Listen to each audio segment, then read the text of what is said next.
Good morning. I am talking to you today about immigration.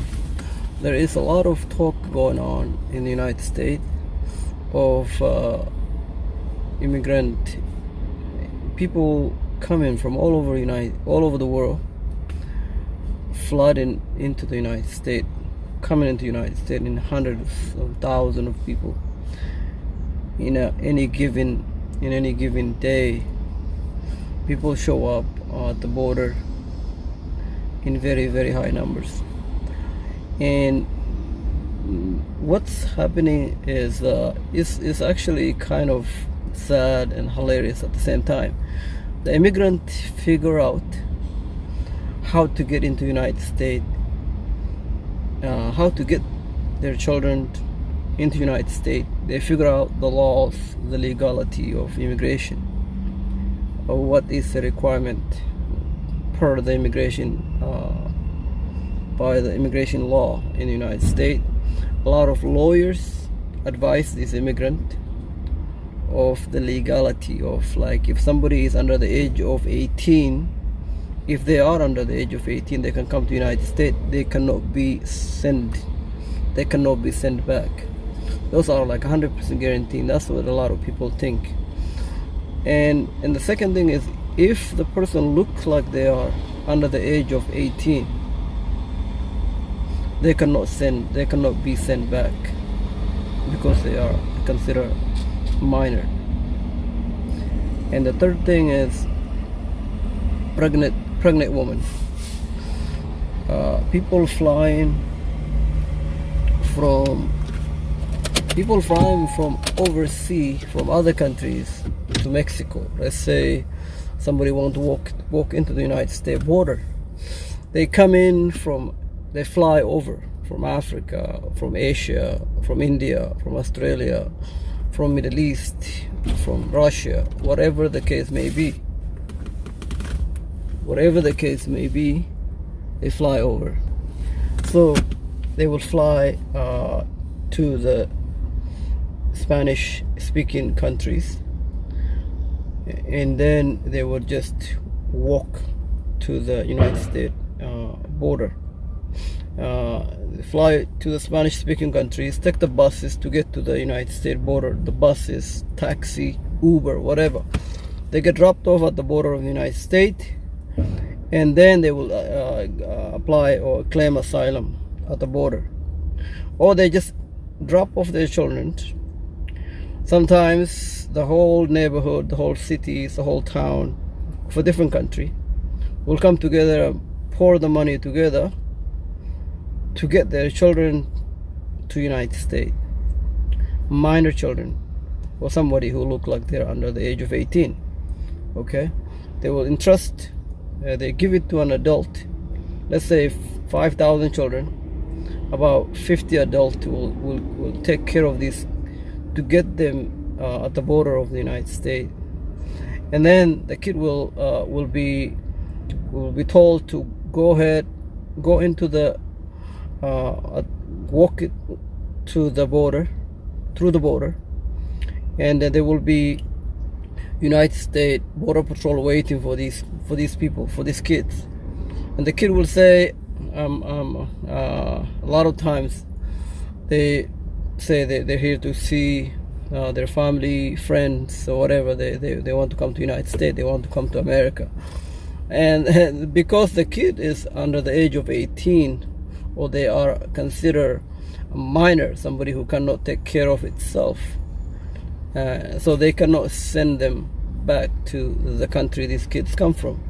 A lot of times they don't even know which country these people come from. Some people, especially in Middle East area, everybody kind of look alike.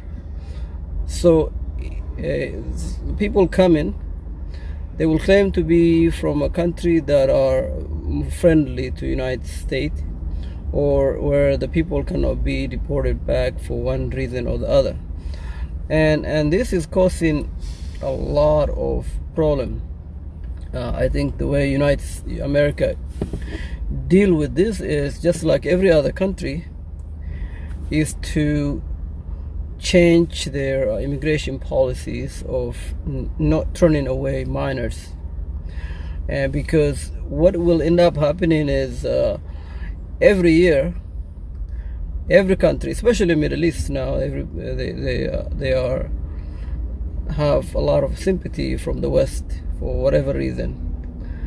So if they get a kid from Middle East, let's say 300,000 kids coming in from the Middle East, and then another couple 100,000 from Africa, another couple 100,000 from Europe, another couple 100,000 from Mexico. In about 20 years, there is not going to be any. The United States will definitely be like the West Africa or something similar to West Africa, because right now a lot of places in America is becoming completely unrecognizable. If you go to California, for example, California, people living in a tent outside like a refugee camp back in if anybody knows this, if you ever lived in refugee camp, you know what tent look like. That's what a lot of the life of regular people turn into now. They just living in a tent, and things are getting worse and worse. And the government, especially the Democrat, they're happy. I'm talking about the Democrat who is in politics, people who are in office.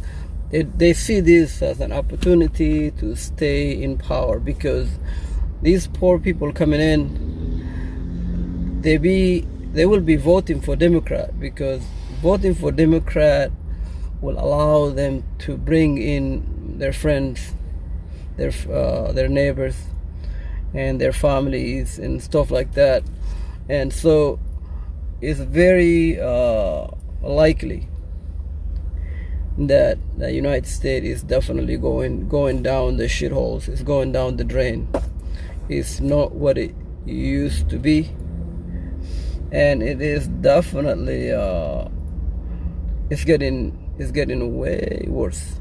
And the people who are living in the United States now are especially the black community in America. They have to compete with the immigrant for jobs, for housing. And a lot of countries, a lot of companies in the United States rather hire immigrant than African American, or the people that are left over from slaves. They rather hire the new immigrant, because new immigrants are much more cheaper than the people that are in the United States. You gotta remember that when it comes to employment, most companies rather hire immigrant, because they will work long hours. They will work. They are more reliable. They will work hard. They don't argue. They don't sell drugs. They don't steal from the company. They're not lazy, and they don't quit their job on their second check. And they're willing to be paid much less than what the American workers, or minority workers, because a lot of American workers actually don't do this. A lot of lower jobs like Walmart, gas station, truck stop, and a retail job. All of those jobs normally filled by black American, or people of very low skills in America. Most other Americans work in a higher skilled job that pays $20 an hour or more. In other people, the people that are doing those retail jobs like McDonald's, Walmart, gas station, cleaning, people who are doing service jobs like customer service, cashiers, those jobs, or warehouse, delivery jobs, those are very unskilled jobs, and anyone can do it. A lot of companies would rather hire immigrant to do these jobs and pay them much they rather pay them much less money, and they get much better quality work done than hiring a black person in America. So that's what a lot of black people don't understand is, and they are on the way on supporting immigration and all this, but they're actually selling themselves out of the job market. And that's today's video, and there's gonna be a follow-up videos about abortion, and we're gonna talk about abortion and then some more stuff about the war, and stay tuned.